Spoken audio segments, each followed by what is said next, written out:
This week's guest may be new to the Fly Shields Fly podcast, but by no means is he new to the Shields Up faithful. By way of Plano, Texas, he suited up and studied up for the Plano East Panthers on his way to first-team All-State and Defensive Player of the Year honors. One of the top recruits in the nation at linebacker, he headed 3 hours south down 45 to College Station to play for Kevin Sumlin and the Aggies.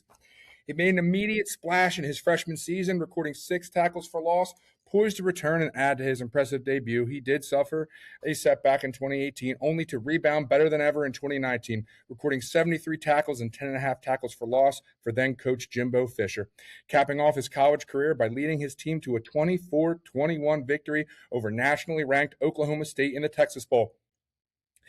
He then signed with the Cowgirls in 2021, proceeded to spend time with the Commanders, and most recently the New York Jets, as well as becoming a Super Bowl champion with the Los Angeles Rams.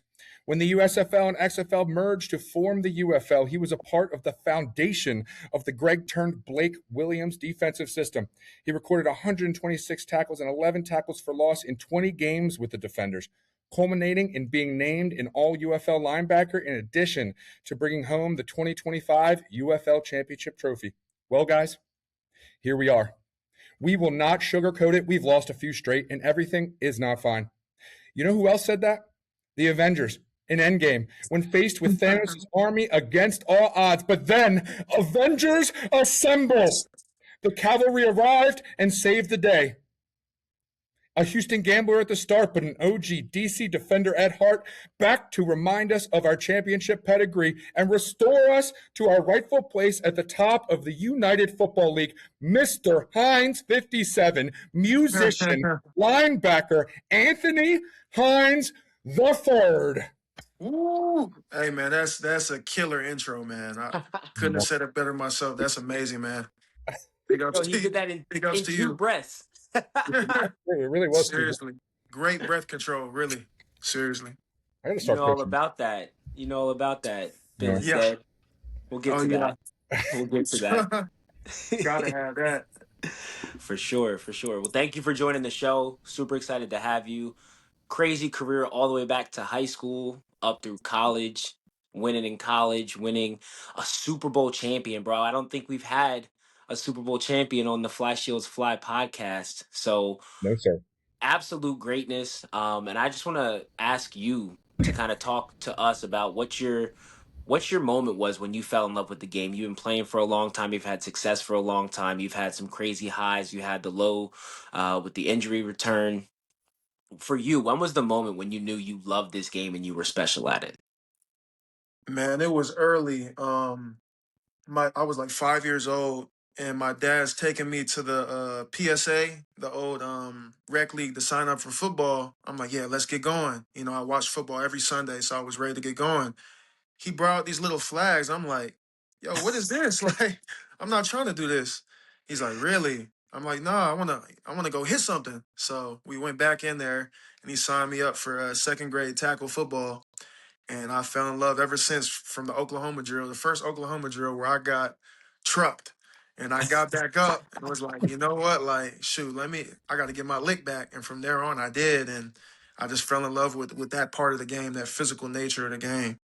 I love that. That was kind of similar to my experience. So for me, my pops was my first coach. I remember he sent me down the basement with a bag of my equipment. He was like, "Yo, go get dressed." I came up. I had a thigh pad on my shoulder, a knee pad on my groin, all jacked up. But then he walked me through how to do it. Went to the first practice, and he's coach, so he uses his son as the example, Oh, and he man. was doing Yeah. the example of what the Oklahoma drill looked like. And mind you, I'm 4 years old, just about to turn five the week after. And my dad he's 60 plus now, and he's still built like Emmett Smith in the 90s. He's about Ooh. 5'9", 225, all muscle. And he was in his prime at 29. Lined me up, ran straight through me like I was a grown man. And from that point on, I was never scared of nobody else. I was like, none of these 5-year-olds are grown men. I That'll can do definitely it. hit with them. So I get it. Welcome to Falling in love with the football. game. Yeah. Exactly. Falling in love with the game early from the contact. I get that. No, for sure. Anthony, I love I'm a history teacher by trade. I love just the meaning behind stuff, and I want to dig into like what the Heinz 57 nickname means to you. Picking it up when you put that 57 on, like what's that mean to you? I know you got that celly, that signature celly. Like, Yes. what's that name mean to you? Where'd the celly come from? See, I wasn't number 57. I traditionally wore 19 in college and high school because I was a big fan of Eric Dickerson. I used to play running back in the day. Okay. So I loved Eric Dickerson. But once I got to the league, if you're not one of those top drafted guys, you don't have much control over your number, right? Yeah. So I ended up getting picked up with the Rams and I was number 57. I didn't think anything of it. But Les Snead, the GM, joked with me one day and was like, "Yeah, Heinz 57."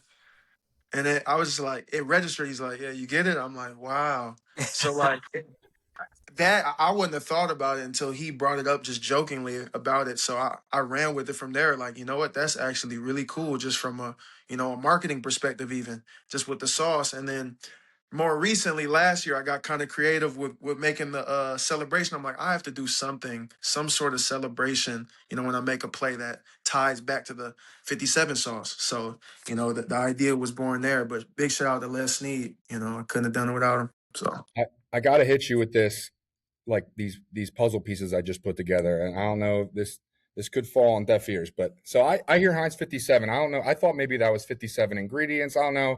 Apparently, I just liked it for the brand, for the marketing. I went down the weeds. Do you know how many ingredients are actually in Heinz 57? isn't it 57? It's 19, bro.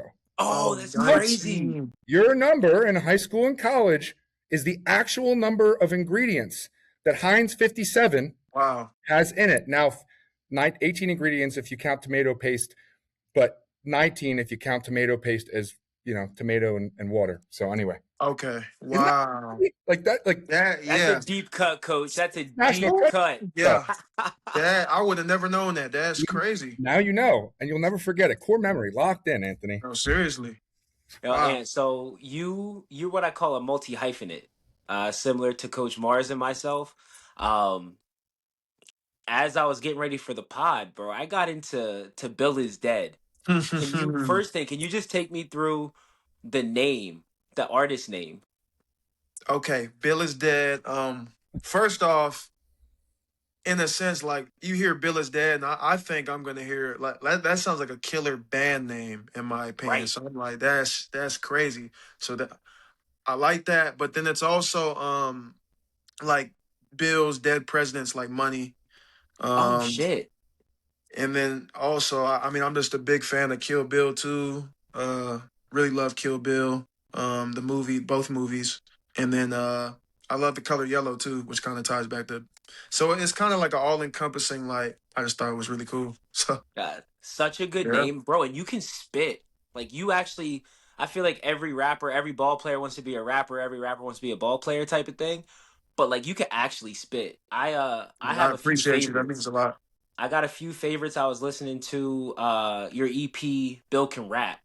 And that joint has it's only four songs, but yo, they all go hard. I appreciate you, man. That means a lot. Growth Seriously. is my thing. What's the first track on there?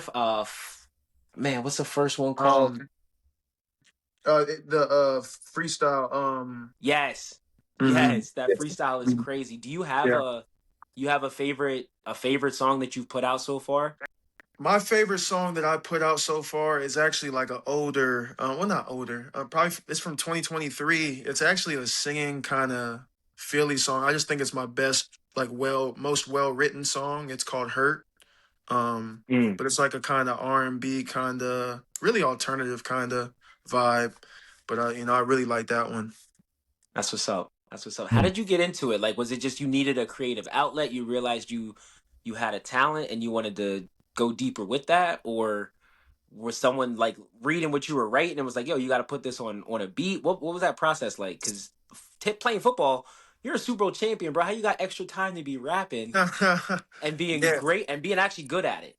Yeah, and it's actually a skill I've kind of worked at. And before I knew it was a skill, it was a hobby. I've always been into writing and rhyming. Whether it be, I really started off like with poetry, like simple poetry, and then kind of evolving from there. But I've been writing since I was in the like first or second grade in my composition. Like I get caught writing in class when I was supposed to be paying attention to other stuff. Like, so I've actually just been writing for my whole life. And then from there, when COVID hit, was the first time I have all this time on my hands. I'm like, you know what? Let me try to record it. So I started on GarageBand with the Apple headphones and just started making music. I'm like, this is actually pretty cool. And just over time I've gotten, better with reps. So yeah, it's just something I really enjoy doing. I like that, bro. At some point, we're gonna have to collab. I'm working on an album myself. No, you're not. Okay. Yes, no, dead ass. You Coach the stop it. artist. No. Coach the artist. I Okay. got a name. I got an album. I got tracks. I got it all. Okay. It's coming. So I'm What, gonna what what hit you kind up of and we'll vibe? hop on What kind of together. vibe are you usually on? Like singing or Nah, I rapping? can't sing. I can't sing. Okay, I'm really like rapping. spoken word over a beat. Okay, That's fair. like kind of like Earl sweatshirt kind of mic Yes, yo, type that's vibe. honestly See, probably I've actually my third one.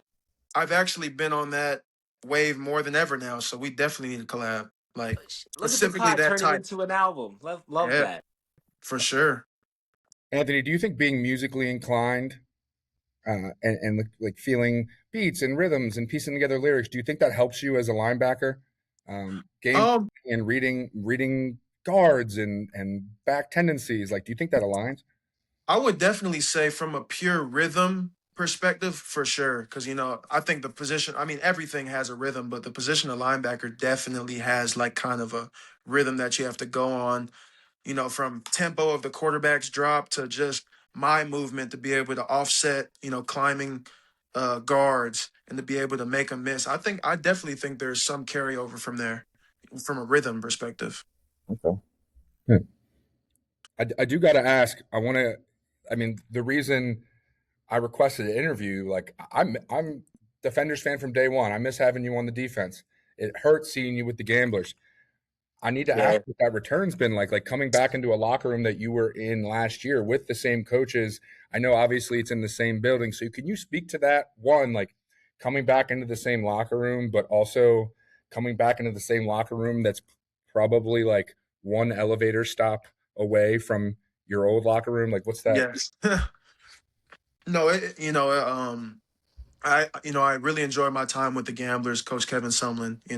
Really enjoyed my time there. But to come back here, it was just it was like a dream almost because with the waiver system, it kind of just worked out to where I ended up back here, back in a familiar place, where I've had success. So it was just it was really surreal at first, and although it's same team, a little different. So I've just been kind of catching back up to speed with a lot of the new faces and just getting acquainted with that. But it's been a really smooth transition. Who's your guy in the locker room that most happy to see back? Like who comes to mind first? Who got Man, the first step? first, probably Farad Gardner, and Joe Wallace, my dogs, and Mints just came back too. So Okay. Oh yeah, yeah, I really, saw really, that. Okay. yeah. Um, So I actually want to touch on Coach Sumlin too. I think it's interesting. I mean, you played for Coach Sumlin. I'm assuming he recruited you. You had your breakout yes, freshman year under him. What's it like to have? I mean, the dynamic of a college coach, Hmm. especially pre-portal, and now him as like your professional coach. I'd imagine that dynamic is different. Like, can you speak to that? man, it was like a blast from the past because I've actually Coach Sumlin started recruiting me when I was like 14 years old. To put in perspective, and now being 27, it's like Yo, he's been in kind your of life for wild. half your life already, bro. That's really wild. So like we're really tight. Sumlin's my guy. I really respect that man. Great coach, great person.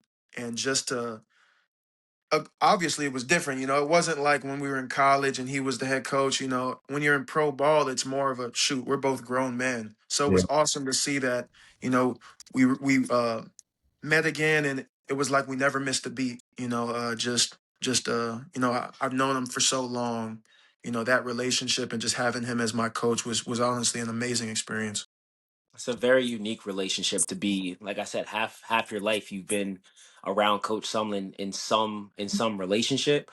What like he's got to see you go from a young man to a grown man You've got to see him go from a college coach recruiting you out of high school to a professional, and now an opposite, professional coach. For What are sure. some of the relationship? What are some of the lessons you've learned? So, Coach Mars and I, we both coach high school kids. So, going all the way back to that 14-year-old self where you first met Coach Sumlin, what are some of the biggest lessons and the hardest lessons you've learned from that time as a 14-year-old to now at 27? They don't have to be just from Coach Sumlin, but just in life in general. What are some of those hard lessons you learned? Really, just the business aspect of football in Mm. general, I think, has been the most eye-opening thing, and just kind of, controlling what you can control, and not really distracting yourself with things that are out of your control. I think a lot of us get caught up, on this path, to stay in the NFL. It's not about getting there; it's about staying there. It's a battle, and the more time you spend worrying about, oh, this decision here, this there, you got to just look at the 6 inches right in front of your face, like, hey, let me get this first step for this play right now, right? Before I can think about anything else. It's just about being in the moment. It's so cliche, right? But it's just being in the moment, play by play. That's probably the main thing I've taken away from, this experience. That's awesome. That's a great answer. Coach Mars, you got anything else before you wrap this one up? No, I mean, you were you were a part of another culture for the first X number of weeks of the season, and now this is your, I guess, second week back now, heading into the playoffs, and we got to figure something out. For sure.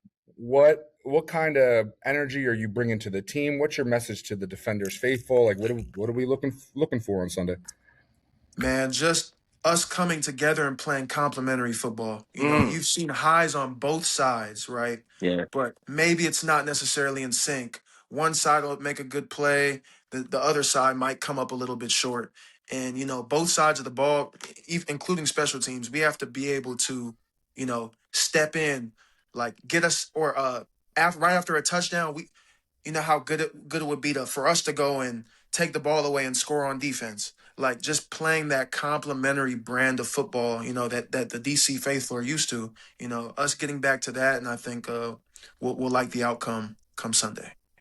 Yeah, for sure. I think complementary football is the exact thing we need. Defense putting it together, offense putting it together, and just rocking back and forth and bringing that rowdy Audi energy all Oh the way yeah, down to Daytona. Y'all gonna. I feel good. I feel good after sure. talking to you, getting your vibes, getting your energy. I think we get Oh, right, and we're playing in the big game. yeah, thank you for our 17th. fan therapy session, Anthony. I really appreciate that. All No, right, it's y'all. been a Thanks for blast, man. listening. Thanks for listening. Shields up, mics down. Till next time. Peace. Take it easy. Thank you. Peace.